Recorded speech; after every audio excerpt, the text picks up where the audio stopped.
So your decision to shift protagonists, basically in the story, how did that affect you in the writing point of view? It actually opened the story up a lot. You know, it gave us an opportunity to think from another person's perspective, to get in their head, and to then be able to emphasize Elwood's worldview by showing another. It's quite nice to have that contrast.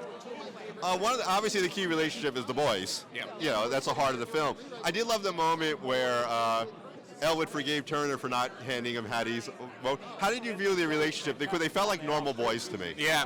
Thanks for these good questions, these nuanced questions. I think we leaned into the power of complexity in a relationship, right? Like, it isn't clear, like, your intentions aren't always open, and you do things that you may apologize for, you may not. How does that affect the other person? Like, these things are murky, and most often never explored, I think, with the type of ambiguity that maybe we did here.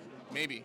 Yeah. So I did like your Pride and Prejudice scene where they're talking Pride and Prejudice. Yeah. How important was it to you to have like a scene in the center of the movie that's kind of a little lighter? Yeah. And to kind of break down the tension a little. Yeah, really important. I think we got that from Coulson. Coulson had that Pride and Prejudice book reference inside the film, and yeah, we look for any moment for there to be some humor. There's some other ones in there. Hopefully, people caught on. We talked before about the Hattie scene where she hugs Turner.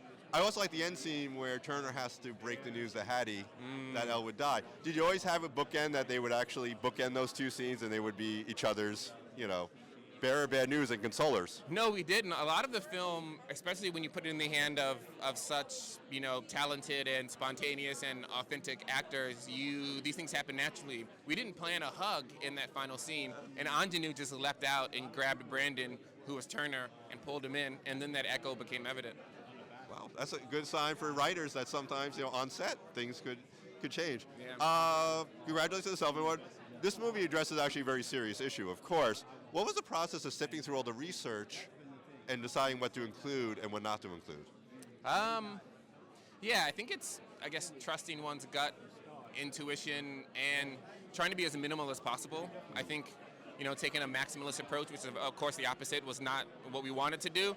We also didn't want to inundate the film with information. We wanted to be more experience-oriented, so we needed to just offer enough to give someone a little taste as to that there were details, that they were real, and then maybe encourage them to do the research after the film.